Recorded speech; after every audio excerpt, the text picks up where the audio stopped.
Hello everyone, welcome to लक्ष्य air force. अभी जो एयरफोर्स और नेवी का लेटेस्ट एग्जाम पैटर्न है उस पे बेस्ड मैंने कुछ क्वेश्चंस इस वीडियो में इंक्लूड किए हैं। तो वीडियो को एंड तक देखना क्योंकि आपके अपकमिंग एग्जाम्स में क्वेश्चंस यहाँ से देखने को जरूर मिलेंगे। तो फर्स्ट क्वेश्चन है, एक मोल गैस के लिए जो वांडर वाल इक्वेशन है वो गिवन है। तो उसमें जो कॉन्स्टेंट ए और बी हैं उनका जो डायमेंशनल फार्मूला होगा ए बटे बी करेंगे तो वो किसके इक्वल आएगा, टेम्परेचर के या फिर प्रेशर के या फिर एनर्जी के या मोमेंटम के। तो देखो ये क्वेश्चन बहुत पूछा जा रहा है जिसमें 3 तरह के क्वेश्चन बनते हैं। तो आई वुड सजेस्ट कि आप ये जो कांस्टेंट हैं ए और बी इनके डायमेंशनल फार्मूले अगर याद कर पाओ तो बहुत अच्छा रहेगा। जो बी का डायमेंशनल फार्मूला आता है वो आता है एल क्यू, और जो ए का डायमेंशनल फार्मूला आता है वो आता है एम एल की पावर 5 टी की पावर -2। अब ये आते कैसे हैं ये बच्चे को पता होता है, तो वहाँ पे हमें कैलकुलेट ना करना पड़े, हमें याद हो तो ज़्यादा बेटर है। क्योंकि वी के जो इक्वल होगा वो बी का होगा, वी का होता है वॉल्यूम, वॉल्यूम का होता है मीटर क्यूब। तो ये इस तरह से सिमिलरली यहाँ से पी इक्वल हो जाएगा, प्रेशर का जो डायमेंशनल होगा वो इक्वल होगा एरिया बटे वॉल्यूम का स्क्वायर के, सॉरी ए के। तो यहाँ से ए का निकलेगा। लेकिन यहाँ पे क्वेश्चन थोड़ा लॉजिकल है, ए बटे बी का पूछा है। जब ए में बी से डिवाइड करेंगे तो हमारा जो एल की पावर 3 है वो यहाँ एल की पावर 5 कट होकर एल की पावर 2 बना देगा। अब जो ऊपर डायमेंशनल फार्मूला दिख रहा है वो हमें किसका दिख रहा है, एनर्जी का। तो इसको आप अगर फैक्ट की तरह भी याद रखते हो तो इसमें कोई गलत नहीं है, क्योंकि अगर आपको एक अच्छा स्कोर करना है तो डेफिनेटली आपको कुछ चीज़ें मेमोराइज करनी पड़ेंगी। हाँ, आपको ये पता हो कि उनका ओरिजिन क्या है, वो कैसे निकल के आई। लेकिन अगर आप जल्दी से वहाँ पर हिट कर देते हो एग्जाम हॉल में तो इससे आपका टाइम सेव होगा। इस टाइम को आप यूटिलाइज करके किसी टफ क्वेश्चन को डील करने में लगा सकते हो। सेकंड क्वेश्चन है, अगर निर्वात में प्रकाश की चाल यानी कि वैक्यूम में जो स्पीड ऑफ लाइट है वो c है, तो एक पर्सन किस स्पीड से चले उस सोर्स की ओर कि उसे जो रेड सिग्नल है जिसकी वेवलेंथ 7500 है वो उसे ग्रीन अपीयर हो। बहुत अच्छा क्वेश्चन है, डॉपलर इफेक्ट का बहुत अच्छा क्वेश्चन है। डॉपलर विस्थापन का जो यहाँ पे कॉन्सेप्ट पूछा जा रहा है, तो इसके लिए आपको बहुत ईजिली आप कैसे कर पाओगे, आप याद रखना जो डेल्टा लैम्डा रहता है तरंगदैर्घ्य बटे लैम्डा, ये सिंपली आपका v बटे c होता है। अगर आप इसको ये नहीं पता था तो आज के बाद ये चीज़ आप याद रखना। डेल्टा लैम्डा होता है वेवलेंथ का डिफरेंस और लैम्डा होता है इनिशियल वेवलेंथ। लाल सिग्नल था वो हरा दिखना है, यानी कि वेवलेंथ में कितना डिफरेंस आया, 7500 से 5000 हुआ, यानी कि 2500 का डिफरेंस आया। तो ऊपर डिफरेंस लिखना है, नीचे इनिशियल लिखना है। इनिशियली कितना था 7500, तो हमने 7500 लिख दिया। तो यहाँ से जब कट करेंगे तो 1/3 25 दिया 75, 1/3 आ गया। जब क्रॉस मल्टीप्लाई करेंगे तो सी वी बराबर क्या मिल जाएगा, c/3, यानी कि फोर्थ ऑप्शन हमारा यहाँ पे राइट आंसर हो गया। वैसे मैंने डॉपलर इफेक्ट करा दिया है, उससे जितने भी एक्सपेक्टेड क्वेश्चन है वो करा दिए हैं चैप्टर वाइज जब कराया था। लेकिन अभी क्या है कि जिस चैप्टर से मैं कुछ कॉन्सेप्ट जैसे छोड़ दिए हैं मैंने, तो आपको चिंता करने की ज़रूरत नहीं है। इन फ्यूचर में जो भी प्रोबेबल क्वेश्चन होंगे वो सभी करा दूंगा, बस आप पेशेंस के साथ बने रहना। और आप ये ना सोचा करो कि चैप्टर वाइज नहीं है तो क्या यहाँ से सीखने को मिलेगा, यहाँ से आपको ज़्यादा सीखने को मिलेगा। क्योंकि पेपर जो आपका होता है वो मिसलेनियस होता है, तो आप अगर मिसलेनियस क्वेश्चन करने की प्रैक्टिस डालते हो, आदत डालते हो, तो आपको ये एक पॉजिटिव थिंग ही है। तो आप चिंता मत करो, मुझे जैसे पढ़ाना होगा वो मुझे पता है, मुझ पे छोड़ दो। आप इस तरह के कमेंट करके अपना टाइम वेस्ट मत किया करो कि सर ये कराओ वो कराओ। वो मैं वही कराऊंगा जो मुझे अच्छा लगेगा, मेरे कंफर्ट के अकॉर्डिंग, मेरे टाइम के अकॉर्डिंग। अभी मेरे पास जिस तरह का टाइम है उस तरह के मैं करा रहा हूँ। जब मेरे पास ज़्यादा टाइम होगा तो मैं चैप्टर वाइज भी कराऊंगा। ये आप लोग हमें डिमांड या ऑर्डर करना छोड़ दो, बस आप लोग पढ़ने पे फोकस करो, मन लगा के पढ़ो और मैं मन लगा के पढ़ाऊँगा। ठीक है, मैं जैसे भी पढ़ाऊँ, जो भी डिलीवर करूँ, बस आप उसको डाइजेस्ट करते जाओ। एयरमैन बनने से आपको कोई नहीं रोक सकता। तो नेक्स्ट क्वेश्चन है, एरोप्लेन्स वर्क्स किस प्रिंसिपल पे। फिजिक्स में कुछ प्रिंसिपल है, मैं हर बार कह रहा हूँ आपसे, और ये तो स्पेशली एरोप्लेन की बात आ गई। आप इसी की जॉब के लिए अप्लाई कर रहे हो, एयरफोर्स ज्वाइन करना चाहते हो, ये तो आपको पता हो ही हो। जो बर्नौली का प्रिंसिपल होता है, बर्नौली का सिद्धांत, उस पे एरोप्लेन्स वर्क करते हैं। और फिजिक्स में कुछ प्रिंसिपल हैं जैसे कि आर्किमिडीज़, बहुत पूछा जाता है। जो आपका, अब अगर नेवी की प्रिपरेशन कर रहे हो तो जो जहाज़ होते हैं, शिप होते हैं, वो क्यों तैर पाते हैं, तैरना क्यों पॉसिबल हो पाता है, क्योंकि आर्किमिडीज़ पिलवन का नियम आपने पढ़ा होगा। जो जितना वो, अगर जहाज़ है वो जितना शिप पानी हटा रहा है, अगर उसका वेट जो है, हटाए गए पानी का वेट अगर उसके वेट से कम है तो वो उसमें डूब सकता है। तो ऐसे आपको इतना डीप में नहीं पता हो, बस ये पता हो कि तैरना क्यों पॉसिबल होता है। पास्कल के नियम, हाइड्रोलिक ब्रेक, ऑप्शन यही चार ऑप्शन हो सकते हैं। आपसे क्वेश्चन पूछेगा जो द्रव चालित ब्रेक होती हैं, जो द्रव चालित ब्रेक होती है, हाइड्रोलिक ब्रेक्स होती हैं, वो पास्कल के सभी, मतलब हर सभी जगह समान प्रेशर लगाने वाला जो पास्कल का नियम, स्टोक्स का नियम, ये आपको सारे नियम पता हो जो मैं बताता हूँ। अगर उससे आपको कुछ इंपॉर्टेंट लगे तो आप लिख लिया करो। स्टोक्स, विस्कोसिटी आपने पढ़ा था, श्यानता, ताप बढ़ाते थे, तुरंत आप रिवाइज भी करते रहा करो। अगर गैसों की श्यानता की बात करें तो ताप बढ़ाने पे बढ़ती है, और अगर लिक्विड्स की बात करें तो लिक्विड्स की जो विस्कोसिटी है वो टेम्परेचर बढ़ाने पे घटती है। तो ये चीज़ें को रिलेटेड है फिजिक्स में। आप ऐसी कमांड कर लो जैसे कि अब मुझे बहुत सारी चीज़ें ऐसे टेम्परेचर वाले इफेक्ट होते हैं वो सब याद कर डालो, जैसे कि पृष्ठ तनाव पे क्या टेम्परेचर का फ़र्क पड़ता है, इम्प्योरिटी में लाने पे क्या फ़र्क पड़ता है। तो इस तरह से फिजिक्स को देखना शुरू करो कि एक चीज़ के साथ 4 और चीज़ें। स्टोक्स ने क्या नियम दिया था, जो आपका श्यान बल था वो 6 पाई ईटा RV, ये याद करना जरूरी नहीं है, लेकिन अगर श्यानता गुणांक की इन केस आप डायमेंशनल फार्मूला भूल जाते हो जो ईटा होता है तो यहाँ से निकाल सकते हो, क्योंकि 6 पाई हमारा कांस्टेंट रहता है, R आपका एक रेडियस है और V आपका वेग है। तो अगर यहाँ से इनका डिवाइड करोगे फोर्स में तो आपको श्यानता गुणांक की डायमेंशनल फार्मूले मिल जाएंगे। ठीक है, आप कमेंट सेक्शन में जरूर बताना कि विस्कोसिटी जो श्यानता गुणांक का डायमेंशनल फार्मूला होता है वो किसके इक्वल होता है। ऑप्शन में दे रहा हूँ प्लांक कांस्टेंट या एंगुलर मोमेंटम, इस तरह से आपको ऑप्शंस आपको एग्जाम में मिल सकते हैं। क्वेश्चन है बर्नौली की जो थ्योरम, अभी आपने ऊपर देखा था कि वायुयान किस प्रमेय पे किस प्रिंसिपल पे वर्क करता था, तो वो बर्नौली था। अब जैसे कि कुछ बहुत सारी चीज़ें होती है, बर्नौली किसके कंजर्वेशन पे वर्क करती है, तो एनर्जी कंजर्वेशन पे। ठीक है, अगर मैं आपसे कहूँ कि जो फव्वारा होता है, फाउंटेन होता है, वो किसके कंजर्वेशन पे वो किस प्रिंसिपल पे कार्य करता है। ठीक है, आप अभी पॉज करके वीडियो को कमेंट सेक्शन में ज़रूर बताओ, इससे आप क्वेश्चन के आंसर जरूर बताया करो। जो कम्युनिटी पे मैं क्वेश्चन पोस्ट करता हूँ उनके भी रिप्लाई आप लोग जरूर दिया करो। ठीक है, बर्नौली। आप बात करें लेंज का नियम, लेंज का नियम जो होता है वो भी प्रेरित धारा द्वारा भी इस ऊर्जा संरक्षण पे कार्य करता है। और किरचॉफ का दूसरा नियम जो होता है लूप लॉ, किरचॉफ का द्वितीय नियम या किरचॉफ का लूप लॉ जो होता है वो भी आपका एनर्जी कंजर्वेशन पे कार्य करता है। लेकिन अगर किरचॉफ के प्रथम नियम की बात करें तो वो आवेश संरक्षण पर, आवेश यानी कि चार्ज, एक पॉइंट पे आने वाले और जाने वाले चार्ज का जो सम होता है वो 0 होता है। यानी कि अगर किरचॉफ के प्रथम नियम की बात करें तो आवेश संरक्षण। इस तरह से एक आपके वो हैं क्या कहते हैं केपलर, तो केपलर का द्वितीय नियम बहुत पूछा जाता है, क्या होता है, कोणीय संवेग के संरक्षण पे कार्य करता है, कोणीय संवेग। अब रेखीय संवेग की बात करें तो रॉकेट जो होता है, रॉकेट वो रेखीय लीनियर मोमेंटम पे कार्य करता है। ठीक है, द्रव्यमान E = mc², वेग संरक्षण। तो कुछ चीज़ें हैं, जैसे कि मैं आपसे अगर अभी बात बताऊँ तो थर्मोडायनामिक के 2 लॉ होते हैं। आप कमेंट सेक्शन में, मैंने 3 क्वेश्चन अभी तक हो गए हैं और जितने मैं क्वेश्चन पूछता हूँ, देखो सारी बातें मुझे नहीं याद आती हैं तो मैं आपको बता देता हूं कि कौन और ऐसी चीज़ें हैं जो आपको पता हों। आपको नहीं पता है तो गूगल एक ऐसा टीचर है आपका जो आपको फ्री में जो भी पूछोगे सब बताएगा। ठीक है, आप ये कुछ आप एक छोटी जगह आप ऐसे नोट्स बना लिया करो, आपको लगे कि ये चीज़ें हैं तो इस ऐसे डब्बे बना के आप वहाँ पे 4-4, 5-5 चीज़ें अगर लिखने की आदत डाल लेते हो तो एग्ज़ाम तक आप बहुत अपना ऐसा आपको पता भी नहीं चलेगा, इतना कंटेंट आप अपना खुद से तैयार कर लोगे जो कि एग्ज़ाम में पैनेसिया रहेगा। ठीक है, जैसे कि आपका थर्मोडायनामिक का फर्स्ट लॉ किसके कंजर्वेशन पे और सेकंड लॉ, ये दोनों बातें भी आप साथ में बताना। ठीक है, अब देखो नेक्स्ट क्वेश्चन है हाइड्रोजन स्पेक्ट्रम की बामर श्रेणी विद्युत चुंबकीय स्पेक्ट्रम के किस भाग में आती है। तो जो बामर, देखो लाइमन होती है एक बामर होती है, ये 2 आप याद रखना। ठीक है, और ब्रैकेट और पास्चन और फुंड ये आप नहीं याद रखना, कम पूछी जाती है, लेकिन इनका भी याद रख पाओ तो ये इंफ्रारेड में पड़ती हैं, अवरक्त में। ठीक है, ये सबसे कम पूछी जाती है, लेकिन सबसे ज़्यादा जो पूछी जाएगी लाइमन, लाइमन होती है अल्ट्रावायलेट में और बामर होती है विजुअल यानी कि दृश्य प्रकाश में। ठीक है, बामर होती है, ये इन 2 का आप एकदम रट लो। ठीक है, अगर भूलते हो तो मैंने जब याद किया था, जब मैं पढ़ता था तो बामर को विजिबल को मैं ऐसे लिख लेता था, दृश्य प्रकाश विजिबल, तो बा से विजिबल, बा से बामर, इस तरह से आप याद रखना। और जो आपका ब्रैकेट और पास्चन और फुंड होती हैं वो सभी इंफ्रारेड जो होती है वो थर्मल रेडिएशन होती है, थर्मल। ठीक है, उसमें कहा जाएगा ऊष्मीय विकिरण कौन सा है, 4 ऑप्शन होंगे। ठीक है, ग्रीन हाउस कल भी बताया था मैंने, ग्रीन हाउस के लिए जो रिस्पॉन्सिबल होती है वो अवरक्त ही होती है।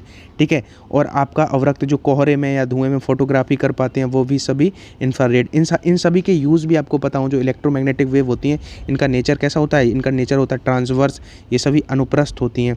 ठीक है, अनुप्रस्थ, अनुदैर्ध्य समझते हो, जैसे ध्वनि तरंगों की बात करें साउंड वेव की, वो अनुदैर्ध्य होती हैं। ठीक है, अनुप्रस्थ और अनुदैर्ध्य ये सारी चीज़ें ही आपको पता हो। इनका आपको, अगर मैं आपसे बात करूं इन चारों का जो फ्रिक्वेंसी का बढ़ता या घटता क्रम, तो आपको पहले भी बताया था, क्योंकि अब नए बच्चे भी बहुत सारे जुड़े हैं। तो आप एक चीज़ हमें याद रखना हमेशा कि Reliance mobile is very useful for XY।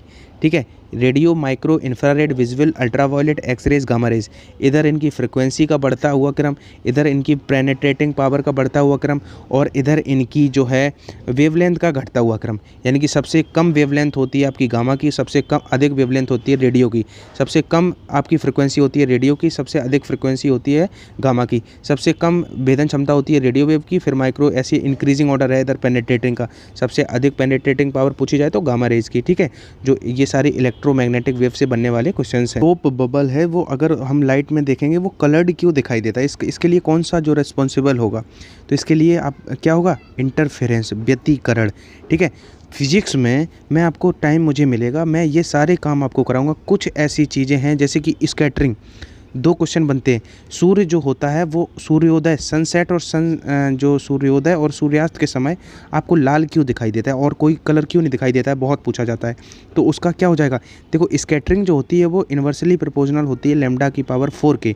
अब देखो रेड के अलावा जो और सारे कलर होते हैं वो उनकी सबसे ज़्यादा वेवलेंथ किसकी होती है, रेड की। तो सबसे कम स्कैटर कौन होगा, प्रकीर्णन सबसे कम किसका होगा, लाल का।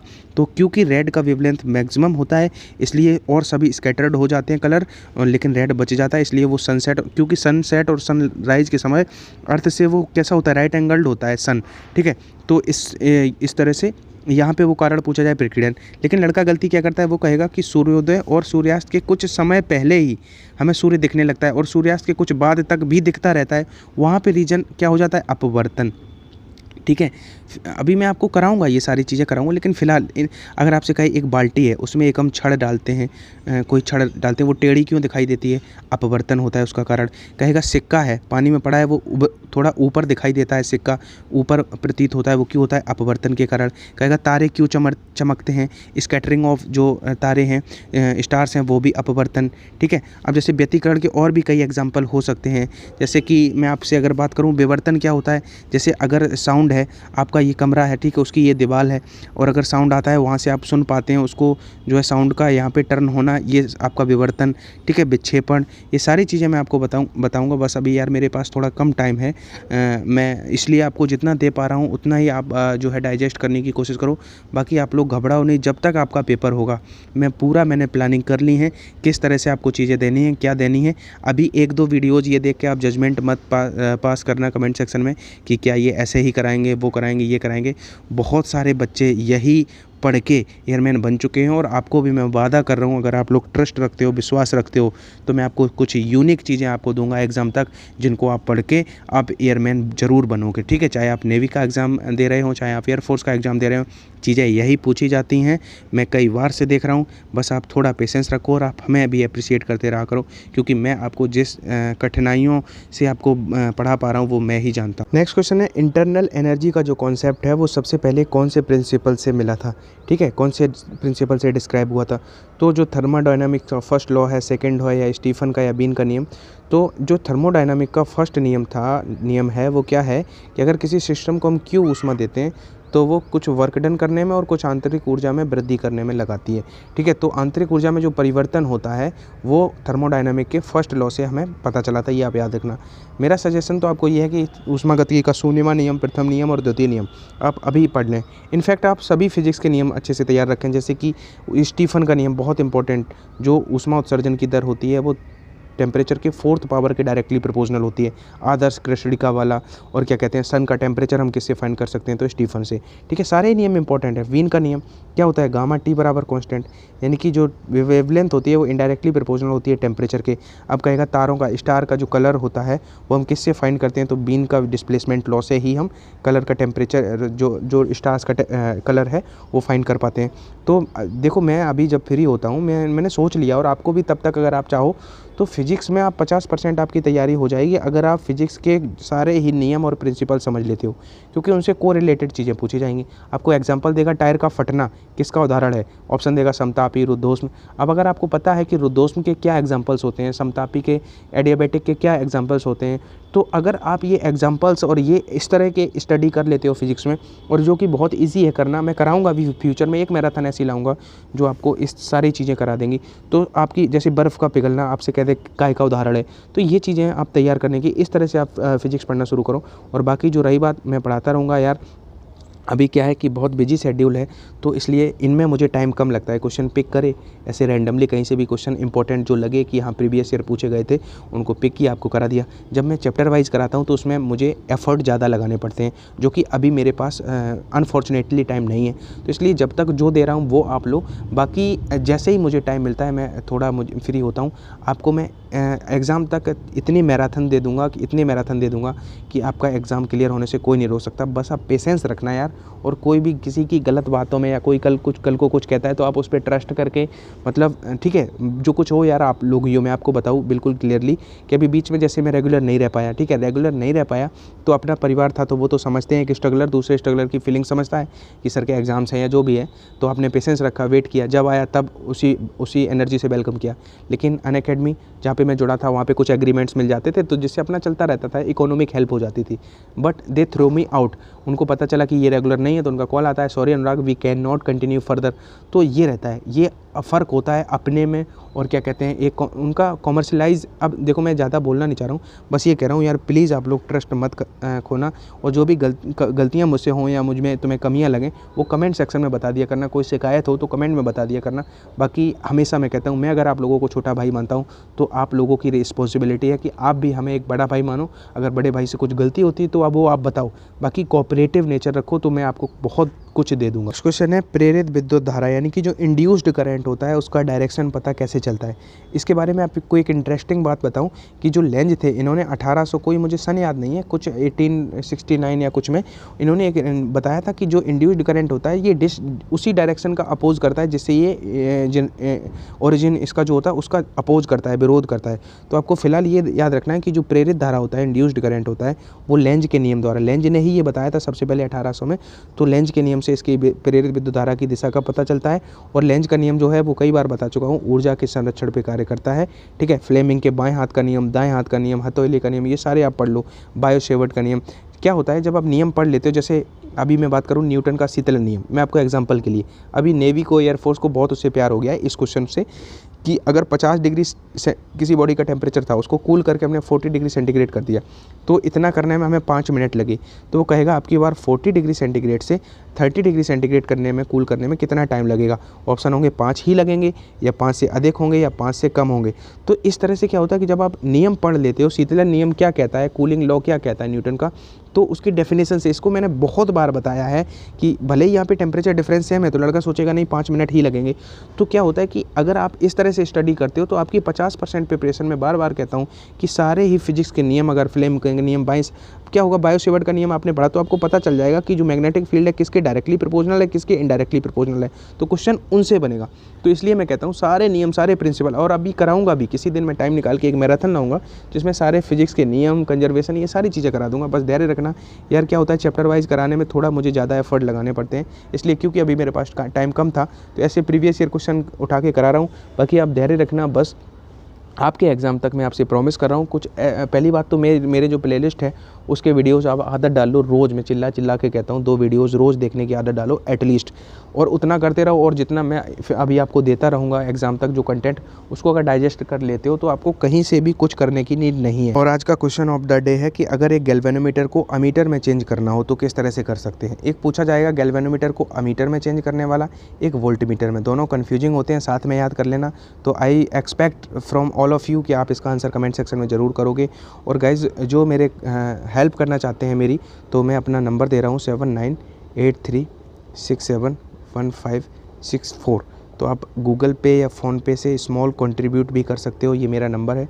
क्योंकि अभी क्या है कि मेरी आर्मी जो कुछ भी है वो आप लोग ही हो, और इस पे मैं बहुत प्राउड फील करता हूँ। क्योंकि अगर विषम परिस्थिति आ जाती हैं तो पूरी मतलब कोई भी प्लेटफॉर्म रहता है तो वो छोड़ देता है, लेकिन अपना ये प्लेटफॉर्म है तो सब पूरा फोकस मैं इसी प्लेटफॉर्म पे लगाने की कोशिश करूँगा। और जो भी कंटेंट है, जो भी मैं कर सकूँगा, वो सब फ्री ऑफ कॉस्ट रहेगा, ठीक है। तो बिल्कुल भी टेंशन नहीं है। अगर आप हेल्प करना चाहते हो तो ठीक है, अगर नहीं करना चाहते हो तो इट्स ओके, ठीक है। बस आप पढ़ने पे फोकस करो, पढ़ते रहो, तो इसी तरह से पढ़ते रहेंगे, मिलते रहेंगे। जय हिंद।